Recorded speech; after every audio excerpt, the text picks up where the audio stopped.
এবার দেখা যাক আধুনিক ছাতা কারখানায় কিভাবে তৈরি হয়। এটি একটি হ্যান্ড অ্যাসেম্বলি প্রক্রিয়ার মাধ্যমে তৈরি করা হয়, যা সরলতা এবং নির্ভুলতার মধ্যে ভারসাম্য বজায় রাখে। যদিও কিছু অংশের জন্য অতিরিক্ত যত্নের প্রয়োজন হয়, তবে বেশিরভাগ কাজই আধা দক্ষ কর্মীরা করতে পারে এবং সবকিছুই খুঁটিনাটি বিষয়ের উপর নির্ভর করে। পুরো প্রক্রিয়া জুড়ে প্রতিটি সিদ্ধান্ত, ছোট বা বড়, চূড়ান্ত গুণমান নির্ধারণে একটি ভূমিকা পালন করে। যদিও একটি ভালোভাবে তৈরি ছাতার দাম আকাশ ছোঁয়া হওয়ার দরকার নেই, তবে উপকরণ এবং উৎপাদন পদ্ধতির পছন্দ গুরুত্বপূর্ণ। সেগুলি সরাসরি স্থায়িত্ব এবং কর্মক্ষমতাকে প্রভাবিত করতে পারে। ছাতা ডিজাইনের সবচেয়ে সাম্প্রতিক অগ্রগতিগুলির মধ্যে একটি হল ভাঁজযোগ্য বৃষ্টির ছাতা। এই কম্প্যাক্ট বিষয়গুলি ভাঁজ করে প্রায় 1 ফুট লম্বা করা যায়, যা এগুলিকে অবিশ্বাস্যভাবে সুবিধাজনক করে তোলে। এগুলি যান্ত্রিকভাবে ঐতিহ্যবাহী স্টিক ছাতার চেয়ে কিছুটা জটিল, তবে এখনও একই মৌলিক নীতির উপর নির্ভর করে। মূল পার্থক্যটি শাফটের মধ্যে। ভাঁজযোগ্য ছাতা একটি 2 অংশের ডিজাইন ব্যবহার করে, যা নিজের মধ্যে ঢুকে যায়। এটি ক্যানোপিকে সমর্থন করার জন্য একটি অতিরিক্ত রানার সেটও অন্তর্ভুক্ত করে। যদিও ভাঁজযোগ্য ছাতাগুলি চিত্তকর্ষক, আসুন ক্লাসিক স্টিক ছাতা কিভাবে তৈরি হয় তা আরও কাছ থেকে দেখি। ধাপ 1, শ্যাফট তৈরি। এই সবই শ্যাফট দিয়ে শুরু হয়। এটি ছাতার মেরুদণ্ড। এটি সাধারণত কাঠ, স্টিল বা অ্যালুমিনিয়াম থেকে তৈরি করা হয়। এখানের পুরুত্ব অনেক গুরুত্বপূর্ণ এবং এটি প্রায় 3/8 ইঞ্চি হওয়া উচিত। ফাইবার গ্লাস বা প্লাস্টিকের শ্যাফটও সাধারণ, বিশেষ করে গল্ফ কোর্সে ব্যবহৃত বড় ছাতার জন্য। যখন ছাতার জন্য কাঠ ব্যবহার করা হয়, তখন অ্যাশ গাছ একটি শীর্ষ পছন্দ। এশিয়ার রোয়ান কাঠ তার শক্তি এবং স্থায়িত্বের জন্য বিশেষভাবে জনপ্রিয়। কাঠের শ্যাফটগুলি লেড এবং টার্নিং টুলের মতো মেশিন দিয়ে আকার দেওয়া হয়, কিন্তু ধাতু এবং প্লাস্টিকের শ্যাফটগুলি টেনে বা এক্সট্রুড করে আকার দেওয়া হয়। ক্যানোপির ফ্যাব্রিক শ্যাফটের মতোই গুরুত্বপূর্ণ। নাইলন ট্যাফেটা সবচেয়ে জনপ্রিয় উপাদান। স্থায়িত্বের জন্য এর নিচে প্রায়শই একটি অ্যাক্রিলিক আবরণ দেওয়া হয় এবং উপরে একটি জল প্রতিরোধী ফিনিশ থাকে। এই আবরণগুলি সাধারণত ফ্যাব্রিক সরবরাহকারী দ্বারা কারখানায় উপাদান আসার আগেই যোগ করা হয়। ছাতার উদ্দেশ্যের উপর ভিত্তি করে অন্যান্য ফ্যাব্রিকও বেছে নেওয়া যেতে পারে। উদাহরণস্বরূপ, একটি প্যাটিও ছাতার হালকা বা জলরোধী হওয়ার প্রয়োজন নেই। পরিবর্তে এটি বড়, মজবুত এবং দেখতে আকর্ষণীয় হওয়ার উপর মনোযোগ দেয়। ফ্রেম তৈরি। ছাতা তৈরির পরবর্তী ধাপ হল রিব এবং স্ট্রেচারগুলি একত্রিত করা। এই অংশগুলি সাধারণত ইউ আকৃতির বা চ্যানেলযুক্ত স্টিল থেকে তৈরি করা হয়, তবে এখানে অন্যান্য ধাতুও ব্যবহার করা যেতে পারে, তাই এটি সবই পছন্দের ওপর নির্ভর করে। রিবগুলি হলো সেই সাপোর্ট যা ক্যানোপির নিচে চলে, এটিকে আকার দেয়। যখন স্ট্রেচারগুলি এই রিবগুলিকে শ্যাফটের সাথে সংযুক্ত করে। রিবগুলিকে শ্যাফটের সাথে সংযুক্ত করতে সেগুলিকে একটি টপ নচে লাগানো হয়। এটি নাইলন বা প্লাস্টিকের তৈরি একটি ছোট গোলাকার অংশ, যার কিনারা বরাবর দাঁত থাকে। পাতলা তার সবকিছুকে নিরাপদে ধরে রাখে। তারপরে স্ট্রেচারগুলি একটি রানারের সাহায্যে শ্যাফটের সাথে সংযুক্ত করা হয়, যে অংশটি আপনি ছাতা খোলার বা বন্ধ করার সময় শ্যাফট বরাবর স্লাইড করে। এরপরে রিব এবং স্ট্রেচারগুলিকে জয়নার দিয়ে একসাথে যুক্ত করা হয়। এগুলি ছোট ধাতব কবজা, যা সেগুলিকে নমনীয় হতে দেয়। ছাতা খোলার সময় এই জয়নারগুলি 90 ডিগ্রির বেশি কোণে ঘোরে। এটি নিশ্চিত করে যে চলাচল মসৃণ হয়। শ্যাফটে 2টি ক্যাচ স্প্রিং থাকে, ছোট ধাতব অংশ, যা ছাতা খোলা বা বন্ধ থাকা অবস্থায় এটিকে অবস্থানে লক করে।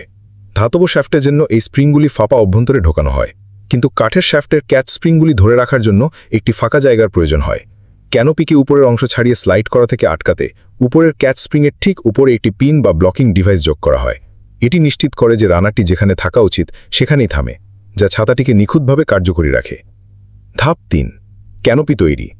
ফ্রেম তৈরি হয়ে গেলে এখন পরবর্তী ধাপের সময়। একটি ছাতার ক্যানোপি যত্ন সহকারে তৈরি করা হয়। একবারে একটি প্যানেল। যেহেতু এটিকে বাঁকানো প্রয়োজন, তাই এটি একটি একক কাপড়ের টুকরো থেকে তৈরি হতে পারে না। প্রতিটি প্যানেল আকার অনুযায়ী কাটা হয় এবং তারপর হাতে করে রিবগুলিতে সেলাই করা হয়। প্যানেলগুলি প্রথমে রিবগুলির প্রান্তে সংযুক্ত করা হয়। অতিরিক্ত সমর্থনের জন্য প্রায় 1/3 নিচে আরও সংযোগ যোগ করা হয়। এই প্যানেলগুলি গোরেস নামক ফ্যাব্রিক স্ট্যাক থেকে কাটা হয়। মেশিন একবারে কয়েকটি স্তর কাটতে পারে, তবে অনেক নির্মাতা এখনও আরও ভালো নির্ভুলতার জন্য হাতে কাটে। বেশিরভাগ বৃষ্টির ছাতায় 8টি প্যানেল থাকে, যদিও কিছুতে 6টি থাকে।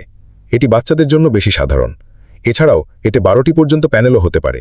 যদিও আগে বেশি প্যানেল মানে ভালো গুণগান বোঝাতো, এখন এটি স্টাইল এবং ডিজাইনের উপর বেশি নির্ভরশীল। উচ্চমানের ক্যানোপিগুলি প্রায়শই নাইলন টাফেটা দিয়ে তৈরি হয়, যা সাধারণত প্রতি ইঞ্চিতে 190 থ্রেড রেট করা হয়। এই ফ্যাব্রিকটি স্থায়িত্বের জন্য নিচে লেপ করা হয় এবং জল প্রতিরোধের জন্য উপরে ট্রিট করা হয়। নির্মাতারা রোটারি বা সিল্ক স্ক্রিন প্রিন্টিং ব্যবহার করে কাস্টম প্যাটার্ন যোগ করতে পারেন। আর হ্যাঁ, নাইলনই একমাত্র ব্যবহৃত ফ্যাব্রিক নয়।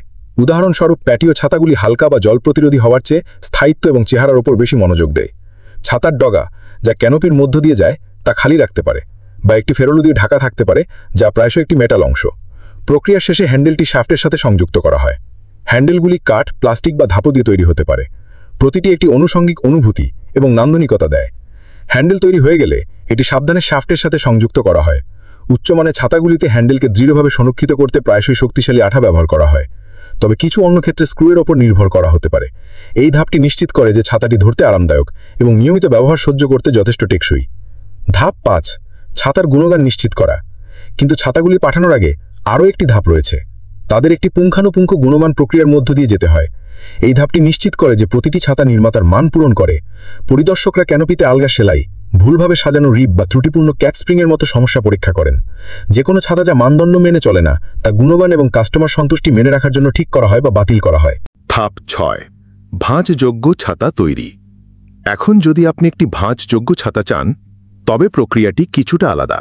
এটি স্টিক ছাতার চেয়ে একটু বেশি জটিল। এই কম্প্যাক্ট ডিজাইনগুলি একটি 2 অংশের শ্যাফট ব্যবহার করে, যা নিজের মধ্যে ঢুকে যায়। এই বৈশিষ্ট্যটি তাদের একটি সুবিধাজনক বহনযোগ্য আকারে ভাঁজতে দেয়। ভাঁজযোগ্য ছাতার উপরে একটি অতিরিক্ত রানার সেটেরও প্রয়োজন হয়। এই রানারগুলি ভাঁজ করার প্রক্রিয়াটিকে সমর্থন করে, যা নিশ্চিত করে যে ছাতাটি মসৃণভাবে খোলে এবং বন্ধ হয়। যদিও মৌলিক নীতিগুলি একই, তবে এই অংশগুলি একত্রিত করার জন্য আরও বেশি নির্ভুলতার প্রয়োজন হয়। ধাপ 7, প্যাকেজিং এবং শিপিং। গুণমান পরীক্ষা পাশ করার পরে ছাতাগুলি পরিবহনের সময় নিরাপদ রাখার জন্য সাবধানে প্যাকেজ করা হয়। প্যাকেজিং ছাতার ধরন এবং এর বাজারের ওপর নির্ভর করে। কিছু প্লাস্টিক বা কাপড়ের আবরণে পৃথকভাবে মোড়ানো হয়, অন্যগুলি পাইকারি বিতরণের জন্য বাল্কে বক্স করা হয়। একবার প্যাকেজ করা হলে ছাতাগুলি পাঠানো হয়। সেগুলি দোকানে বা সরাসরি গ্রাহকদের কাছে যায়, তাদের প্রতিকূল আবহাওয়া থেকে রক্ষা করার জন্য প্রস্তুত। বছরের পর বছর ধরে ছাতা কিভাবে পরিবর্তিত হয়েছে, আসুন সত্যিটা স্বীকার করি। বৃষ্টি বা রোদ থেকে রক্ষা করা সরঞ্জাম হিসেবে তাদের সাধারণ শুরু থেকে ছাতা অনেক দূর এগিয়েছে। অতীতে সেগুলি ছিল সম্পূর্ণ ব্যবহারিক, এখন সেগুলি অনেক কিছু। সেগুলি ফ্যাশন অনুষঙ্গ এবং ব্যক্তিগত শৈলীর প্রতীকে রূপান্তরিত হয়েছে। বিশ্বজুড়ে ডিজাইনাররা ক্রমাগত ছাতাকে নতুনভাবে কল্পনা করছেন। আজ আপনি এগুলি অগণিত রং, প্যাটার্ন এবং উপাদানে খুঁজে পাবেন। সাহসী, আকর্ষণীয় প্রিন্ট থেকে শুরু করে মসৃণ, স্বচ্ছ কনপি পর্যন্ত প্রত্যেকের জন্য কিছু না কিছু আছে। এগুলি এখন আর শুধু শুকনো থাকার জন্য নয়, এগুলি একটি স্টেটমেন্ট তৈরি করার জন্য। উদাহরণস্বরূপ, জাপানকে নিন। ওয়াগাসা নামে পরিচিত ঐতিহ্যবাহী কাগজের ছাতা এখনও অনুষ্ঠান এবং পারফরমেন্সে ব্যবহৃত হয়। এই ছাতাগুলি হাতে তৈরি করা হয়, যা জাপানের সমৃদ্ধ ঐতিহ্যকে প্রতিফলিত করে।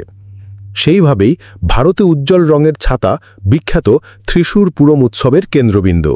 কাস্টমাইজেশন ছাতার মধ্যে একটি নতুন স্তরের অনিক্যকে যোগ করেছে। এখন আপনার সঠিক প্রয়োজন অনুসারে একটি অর্ডার করা সহজ। এতে আপনার কোম্পানির লোগো চান, কোনো সমস্যা নেই। ইউভি প্রতিরক্ষা বা বায়ু প্রতিরোধী ফ্রেম পছন্দ করেন, আপনার কাছে বিকল্প আছে। এবং প্রযুক্তিপ্রেমীদের জন্য স্মার্ট ছাতা এসে গেছে। এই উদ্ভাবনী মডেলগুলিতে বিল্ট-ইন আবহাওয়া সতর্কতা এবং জিপিএস ট্র্যাকার থাকে, তাই আপনি আপনারটা কোথায় রেখে গেছেন তা কখনোই ভুলবেন না। ছাতা এখন প্রত্যেকটি জীবনযাত্রার সাথে মানিয়ে ডিজাইন করা হয়েছে। কম্প্যাক্ট মডেলগুলি ব্যাগে রাখার জন্য উপযুক্ত, যখনই আপনার প্রয়োজন তখনই প্রস্তুত।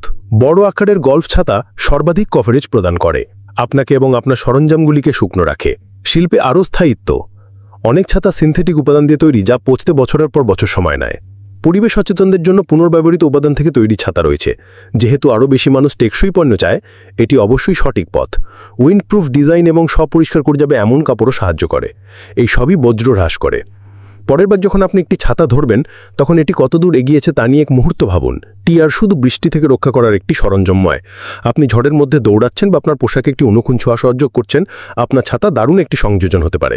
তো বন্ধুরা, আমরা একটু মজার গল্প করি। বন্ধুরা, তোমরা এখনো পর্যন্ত কতগুলি ছাতা হারিয়েছ?